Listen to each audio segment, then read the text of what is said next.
The Overwhelm is Optional podcast is for you if you want to quit the struggle with overwhelm. You want to live life to the full. You don't want to compromise your health and relationships in order to have well-paid, satisfying, meaningful work. You want it all on your terms.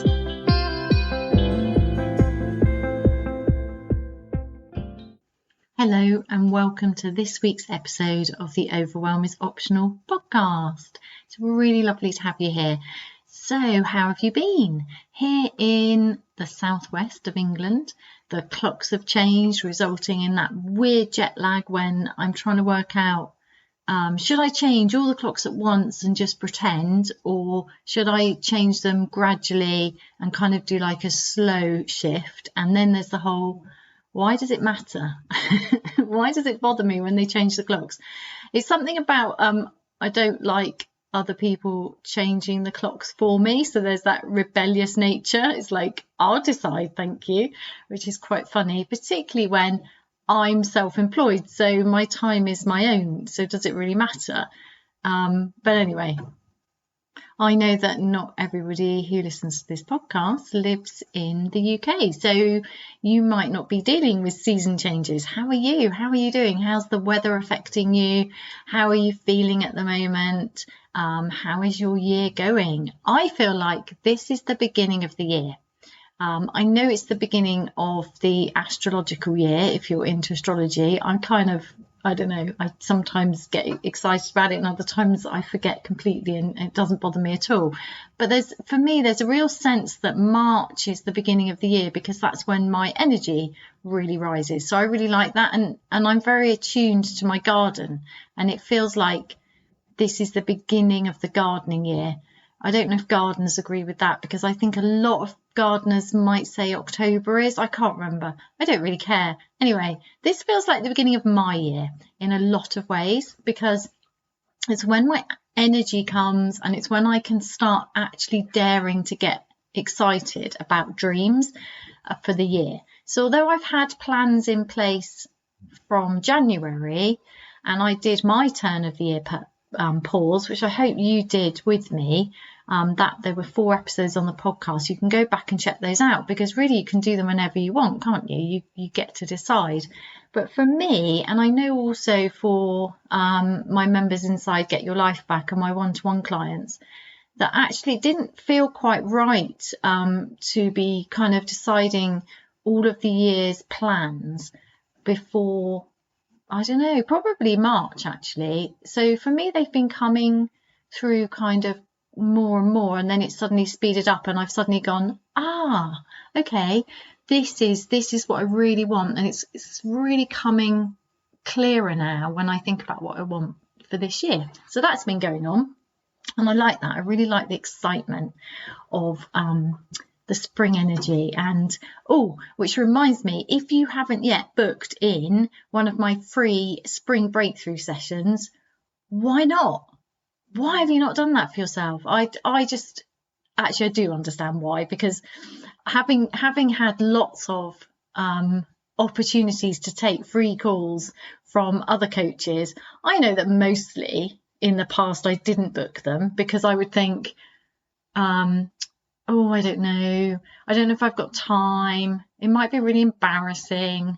Like, I don't know if I want to talk about stuff with somebody. It sounds really good, but will they pressurize me into buying something? Or I don't know. I don't really know what to expect. It's a bit scary, and then I'd forget about it. So I just want to address some of that, because this is a really, really exciting gift that I'm giving you. I've opened up just some of my calendar for not very long, and because it's fun and I tell you why, it's selfish for me. It energizes me.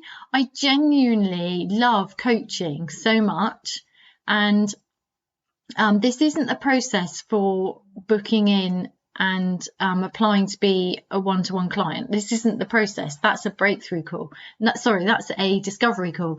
This is a special spring breakthrough call just for you. If you're listening to this podcast, then it's highly likely you're the kind of person who would want to hop on a call with me and just, get some relief from the overwhelm, get a chance to talk stuff through with me. It's really nice.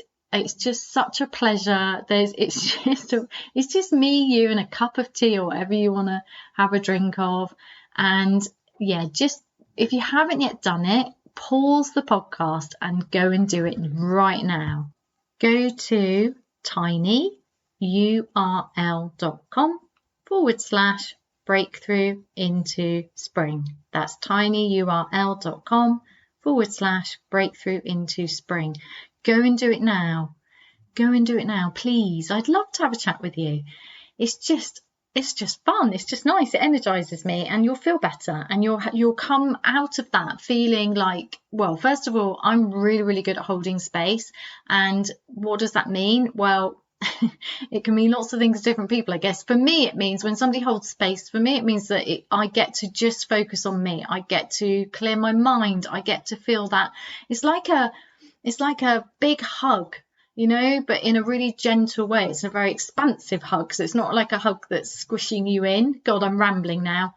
Book a call with me because I'm a really good coach. I'm really passionate about helping people, and I'm really, really good at dealing with overwhelm and helping you cut through it and just see a clearer way through, help you get some clarity so you can start having more ease and less overwhelm, more energy, more time for you. Just get rid of some of the pressure. Just feel better. Please don't miss the opportunity. I don't know how long I'm going to be doing them for.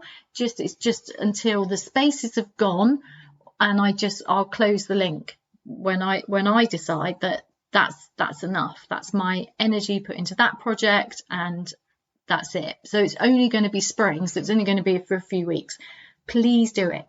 That was tinyurl.com/breakthrough into spring. Book it now. Come back. Let's do this. Brilliant. Did you do that? I hope so. I hope that you dared. I hope that you had the courage. I know there's a few questions on the form, and the reason for that is the process of having to answer those questions is really good for you. The process of even going and checking out the link is transformative, because it's that whole, oh, is she talking to me? Dare I accept this gift from her? Do I really want to do something about the overwhelm and the exhaustion that I feel stuck in at the moment? And even considering that, even listening to my invitation, even if you don't dare, and I really hope you do dare, because honestly, you won't regret it. Even just clicking on the link and reading the questions and trying to answer them imperfectly and messily is in itself transformative, because it's a commitment to you. It's daring to take your attention from all of the other external pressures and the internal battle in your mind about, I haven't got time, will it be worth it? It sounds a bit scary, blah, blah, blah, blah. All of the stuff, when you just go to that form and you just fill out, all I'm asking you to do is tell me about how things are for you, so that I can get to know you a bit before we have our call, so we make the most of the call. And also because I know that considering those questions is in itself transformative. So don't be scared of the questions. Don't be scared to book. Don't think you'll do it later because you're overwhelmed. Like, seriously, you've got enough to do. Do it now. Last time, sorry, this is getting boring. tinyurl.com/breakthrough into spring. Thank you if you already have booked. I'm really excited that I'm going to be talking to you soon. Right, that's that done. So this week we're going to be talking more about the gentle rebellion, because I'm so excited that I've now got a way to describe what I've been talking about for the last couple of years on the podcast. So, oh, is it that long? Oh, it's nearly the 2-year anniversary of the podcast. I can't remember exactly when the first date was. I better go and check that. So yeah, I've been talking about overwhelm and making it optional for you, and the importance of making it optional for you, and how to make it optional for you with my neutral noticing and messy journaling and all my different ways of looking at things. And hopefully that's been really helpful to you. But now I'm kind of bringing it together, now I am bringing it together in what I'm calling the gentle rebellion, because I want to make it easy. I want to make it clearer. I want to get my message out to more people in with more clarity. So to me, it's this, I'm shining this beacon out going, join the gentle rebellion. Now, what I like about the gentle rebellion, the words, the gentle rebellion, is that it's an oxymoron. And I love oxymorons. I love that, bringing together words that feel slightly contradictory. So gentle and rebellion. Rebellions often feel, like an uprising, like a big, angry, energy using, loud public thing. And my rebellion's the opposite. It's gentle. So it's your business. It's private. It's deeply personal to you. It's quiet. Nobody else needs to know. It's secret. And it's also really important. It's at your pace. So it does the opposite of what we might consider. So like if you were in a rebellion uprising, you would kind of get energy at the time, and then later you might feel really tired, because that's like a adrenaline rush of being in a big crowd and all the optimism and positivity. But in this rebellion, this is gentle. So the energy comes in a really nourishing, sustainable way. It's energy forever, because it's changing the pattern of how you use your energy, where your time, your attention, all the things that are really precious, because this is what makes our life, what we focus on and where we direct our energy to. And the idea is that you release the things that drain you, rather than pushing for like a surge of energy that then you need to recover from. I hope that makes sense. So there's a lot to unpick actually in the words gentle rebellion, but I'm not going to do it all in one go. So the idea is that I'm going to do it gradually, and I'm going to really focus on it over the next few weeks on this podcast, and also on my Instagram feed, because I've closed down a lot of the work I'm doing, and I'm just focusing on the podcast and Instagram, because that feels aligned to me. And I'm all the time looking at where my time, energy and attention is going. So if you are on Instagram, do come and hang out, because I'm putting out inspirational posts, posing questions that can get you having those lovely, delicious perspective shifts where you go, so I don't need to do all of that. That's what I want. I want to take stuff off you. You can just stop doing that. Why don't you just stop doing that? Because it might be easier. Does it matter if I do that? I don't know. Just ways of doing less, letting go of the constant pressure that we feel from others, that we feel from how we ought to be. And a lot of that comes from us. I know when I look at I've just been doing some more work on myself from this. I mean, it sounds often I'm always doing work on myself. No, I'm not. I'm not like some irritating person who's trying to like always doing work on myself. But I'm genuinely committed to personal growth. And for me, for me, what I've done is learn to turn it around. So personal growth for me up until this point in my life would mean trying to be better at something. Even the release work, when people say release what no longer serves you, and you think, well, okay, how? And that can feel quite bashy, and like there's bits of us that aren't good enough and that need to be got rid of, So instead, I'm turning that personal development on its head, and I'm saying, no, I'm just going to let go of the pressure to be other than myself, the stuff that feels heavy, that zaps my energy, destroys my focus, that is the overwhelm. So I guess when I feel overwhelmed, it feels very heavy. It feels heavy on my heart. It kind of feels like a restriction around my throat. I don't quite know how to say what I need to say. It feels scary to say what I want to say. And I just feel drained. So it literally feels like a pressure, like somebody's pushing down on me, or I'm carrying the weight of the world, like there's a big rucksack full of rocks, and that doesn't help me because that makes me really tired. And I know that throughout my life I've had a tendency to be both the responsible one and take on more than my responsibility for those I love around me for various reasons, and then also rebellious to kind of balance that out, which is hard work, because when you've got heavy responsibilities and then to deal with that pressure, you're then really rebellious. It's very up and down. It's just a bit rocky. And as I get older, I don't really want to feel like that. I don't want to have, it's like having work that's really heavy, and then at the weekend you need to get rid of that to re-find yourself. And that's how I think we end up, drinking too much wine, or doing, I don't know, something that isn't necessarily as nourishing as we would choose if we didn't have the heavy pressure in the week. Do you know what I mean? It's like it's the opposite, but not in a good way. So for me, instead, I want to look at, how can I allow pressure to go? Where's the pressure coming from? So I've been doing a lot of that in the last 2 weeks, of looking at, where is the current pressure I'm feeling coming from? And I was assuming that it was an external pressure that I didn't have any control over. And then I dug into it and thought, oh, quite a lot of that's the way I'm looking at something. And I think this can happen quite a lot. So where I'm not saying for one moment that there aren't toxic workplaces, toxic family situations, toxic relationships, all sorts of organisations and structures within our society that could be so much better.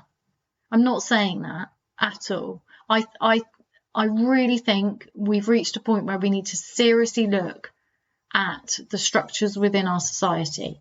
How hospitals, schools, workplaces, government functions. But that's not my work. I know that with all my heart. I know that's not my work. My work is to help you with the internal process, the internal pressures, because it is. That's how I've ended up. That's what I'm really good at. It's the walk I'm walking, and it's what I've learned at this point in my life. This is what really matters, and because it's easier and it's more powerful. So let's just think about that for a moment. When we get really angry with external pressures, like other people and what we believe they expect of us, the places we work or the relationships we're in, that's really hard to change. If you're in a relationship with somebody, whether it's a boss or a partner or a child or a friend or whatever, a colleague, a client, whatever it is, if you're in a relationship where you feel hugely pressured to the point of literal overwhelm, where you can't think straight and it's exhausting and draining you, and you can't see any way through that, you actually feel like you just want that your choice is either to put up with the rubbish and sit with the pressure and just get through your day, or to quit. And that's not really acceptable, because that would create so many disruptions, and you don't have the time and energy for that. And why should you give everything up just because this situation is so unreasonable? Now, if we feel that that's our choice, basically rock and a hard place, either I quit or I stay and I feel small and crushed, that's no choice at all. Now, first of all, I would say that any point in our lives where we feel we only have two equally awful choices, that's overwhelm. Straight away, that is my biggest, and not just for me, but for my clients and students in Get Your Life Back as well. I think that's one of the biggest indicators that overwhelm needs to be looked at, because that's the tunnel. When we think, when we're stuck in a tunnel, and it's like we can either keep going and getting more and more tired, having less and less time to recover, we're forcing our mind to think through overwhelm to the point where our brain feels bruised and our sleep's disturbed because we just cannot switch off because we're so pushing our mind really hard, or we give up. But we can't see ways to give up because we're in the middle of a tunnel. So you can't give up in the middle of a tunnel, right? You've worked really hard to get that far.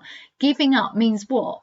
Walking back. You can't see the entrance to the tunnel. So going back's really hard, and going across, keeping going is really hard. They're not really choices, are they? So that to me is overwhelm, because what overwhelm does when it gets this chronic and serious is it prevents us seeing anything other than those two equally unacceptable choices. That is overwhelm. That's one of the biggest symptoms. It's life crushing. It's shutting down your options. Now, one of the beautiful things about coaching someone is, as a coach, I can see when somebody's there and they can't see any other options. And one of the things I'm really good at is seeing that there are a lot of other options and that they're really close. And then coaching is the process of guiding someone to be able to see those in their own time when they're ready. It's not telling them what they are. That won't help, because also you can't necessarily see exactly what they are. That's the thing as a coach. With a coach, you're not telling somebody what to do. You're not saying, it's not guidance, it's not advice. For me, I teach as well, because I am a qualified teacher and I'm teaching my methods, but those are to support the client or the student in seeing what are all those other possibilities for you. What is an easier way? What's a more gentle way? And we can't see it. It's very difficult to do that on your own. But I would say that if you're in a position where you feel like that's where you are, you're stuck in this tunnel and you're going forwards like ridiculously hard and you can't go back, so you're quit or bust either way, really, it's rubbish, and you're just hoping that you're going to reach that place. And if you hear yourself saying things like, when this happens, then things will be better. And often, for me, it used to be when I have this holiday, or when that person is hired, or when that person leaves, or when it was always when, and it was this constant postponement of being able to breathe properly, being able to be well. And that's rubbish, and that's never what I wanted.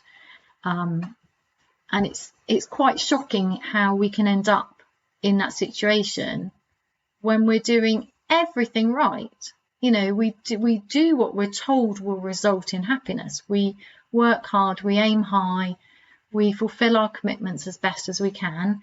You know, we're not doing anything wrong, and we end up in this situation which is just impossible and completely unfair and horrible. Now, once we get there, I just say, okay, you can try and change the toxic workplace or the organisation, or because that's really hard work, or you can say, this is overwhelm and there are other ways of dealing with this that I can't see.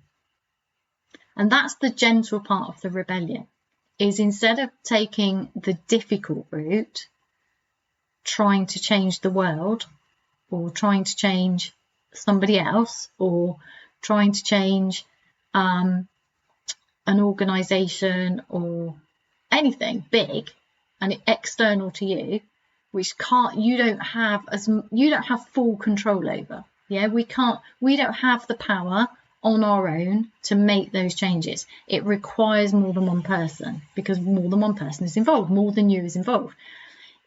But it is easier to change ourselves. And I don't mean the old way, the bashy way of personal development.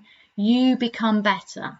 You become more resilient. You become less emotionally reactive. You become fitter and have more energy so that you're not so tired. You become better at sleeping. You become more productive. No. There's nothing wrong with you. You certainly probably don't want to be more productive, because then you probably take on, like I did, more stuff to do.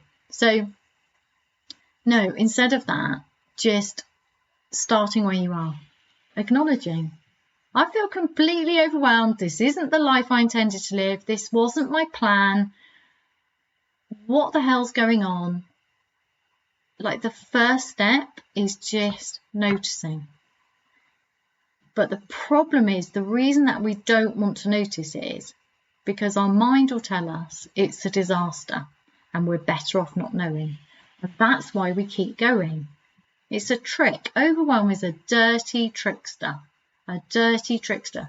Overwhelm will block you from seeing the easier, kinder, happier, more fun, gentler way to live your life, but to deal with whatever is in front of you that's a struggle at the moment. And it will convince you, well, not convince you, because overwhelm doesn't talk to you, but it will block your vision so you can't see properly. And it will also keep you stuck in that when I reach the end of the tunnel. So you know that there's light at the end of the tunnel. When I reach that light, things will be better because I'll be out in the daylight. And then what happens is it feels like somebody keeps adding extensions to your tunnel. You get that? So it's like, oh, the light is at the end of the tunnel. And then why does it feel further away? Who added an extension to my tunnel? Or you get that, like you get out into the daylight and then suddenly you realise that it's only like a little crack in the tunnel, and that it's not true daylight, it's just a broken bit of tunnel, and there's all these like plants growing through it, and you can see the sky a little bit, but you can't climb up through it, so you just have to get back in the tunnel again. And that's those kind of I don't know, when you make an effort and do a big thing for yourself, like, I don't know, book a spa afternoon, or that's that tiny light. So it's not that those things aren't great, it's that it doesn't solve the problem, because you're still stuck in the tunnel because you can't see any alternative, not because the situation you are in needs to be bashed against. So we can change systems, but it's really hard. And when we're not in our strength of being able to see all of the ways of doing it and doing it in a way that energizes us and is good for us, that's bashing against a system is just going to make us even more overwhelmed and exhausted. So it's not worth doing, in my opinion. I mean, you decide what's right for you. A better alternative is to accept that at this point you're struggling with the life that you've worked really hard to create.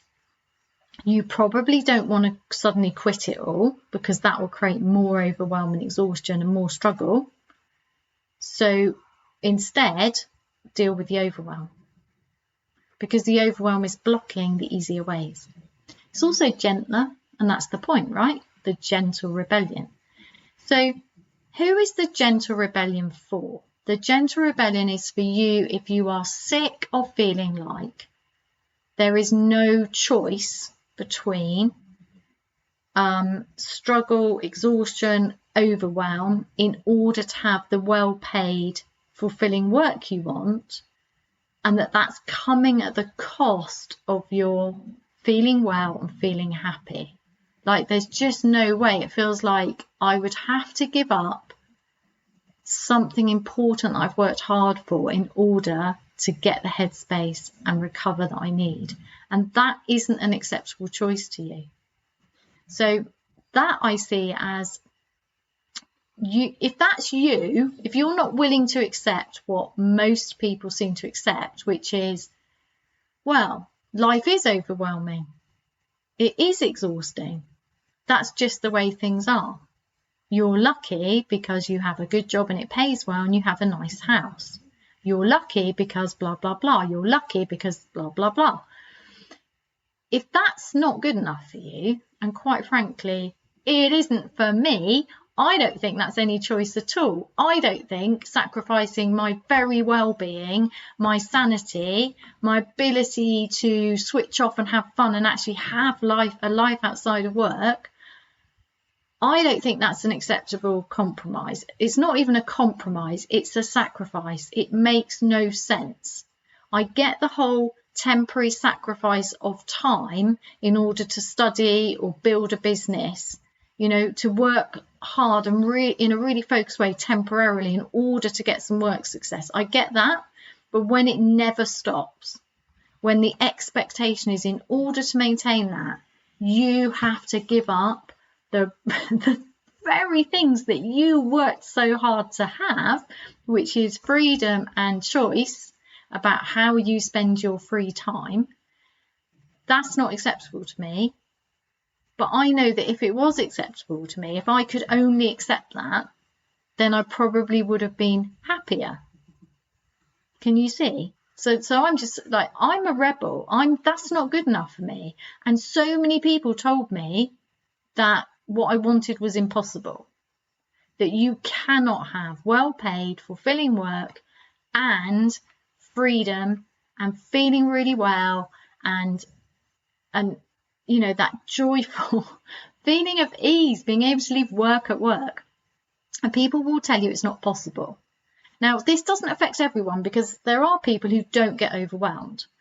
Seriously, there are people who don't get overwhelmed, or not the kind of overwhelm we're dealing with here.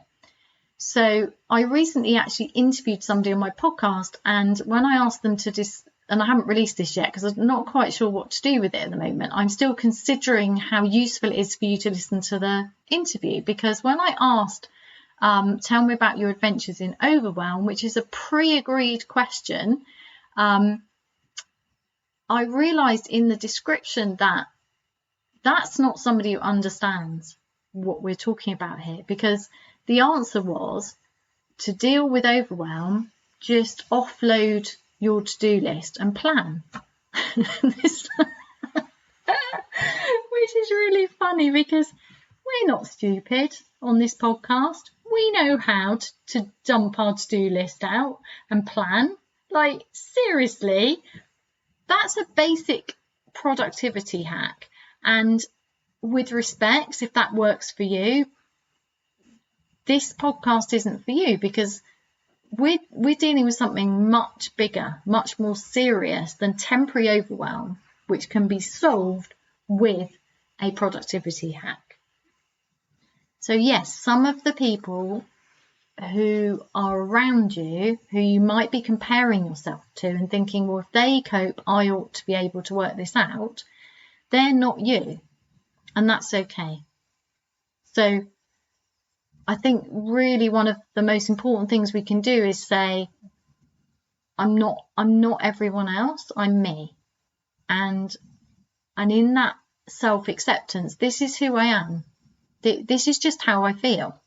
This is how things have accidentally ended up. And I want my life back, actually, because this isn't working for me.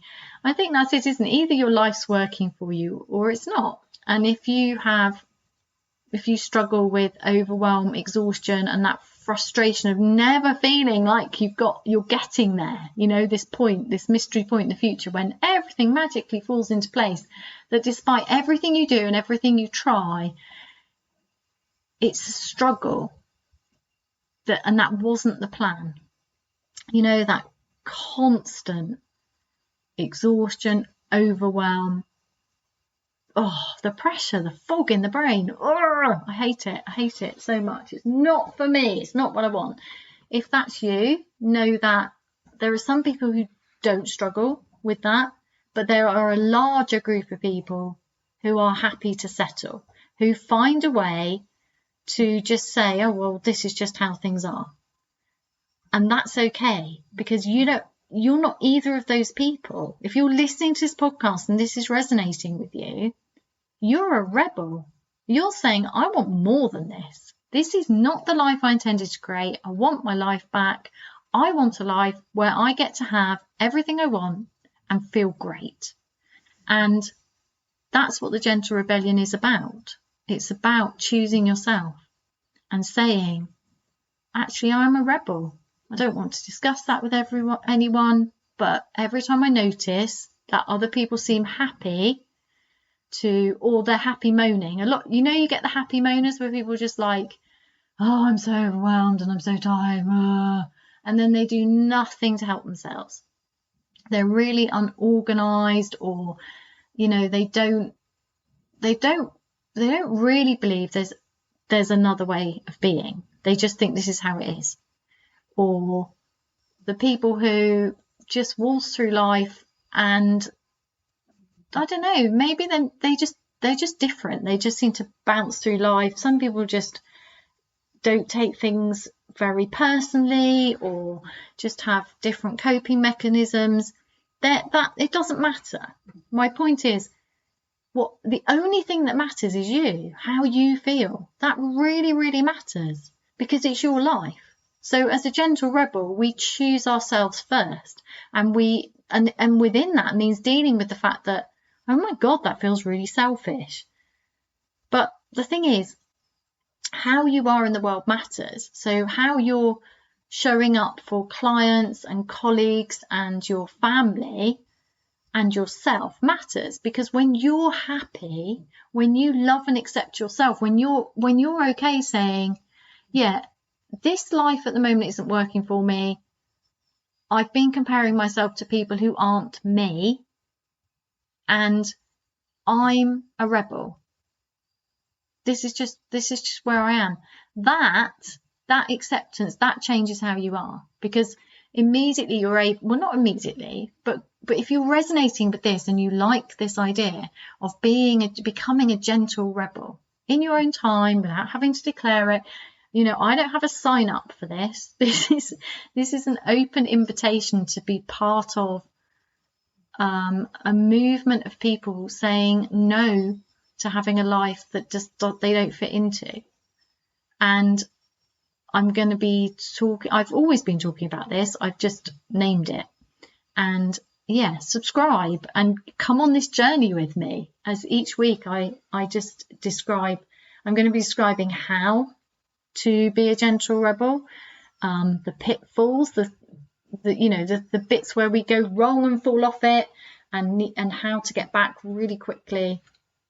And yeah, just that's what this episode is. This is my invitation to you to say, yes, actually, I'm a rebel. And the first point is to realize that you're a struggling rebel. So before we can even entertain the idea of becoming a gentle rebel, we have to sit in the knowledge gently and with utter self-compassion that by accident we have become struggling rebels.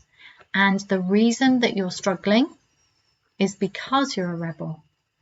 And admitting that you're a rebel, that you're not willing to accept that this is just how things are, that identifies your struggle as not being a weakness, but a strength. I hope you've enjoyed this episode. Please, please, please, please subscribe and share it and enjoy it. And I'll see you next week. Have a great week. Thank you for listening to this week's episode. If this resonates with you, please use the like, subscribe and share buttons to help other people find their way here too. And please do go to www.heidimark.co.uk/the 1 minute mark with an E to join my mailing list and receive my free 1 minute life-changing audio practice.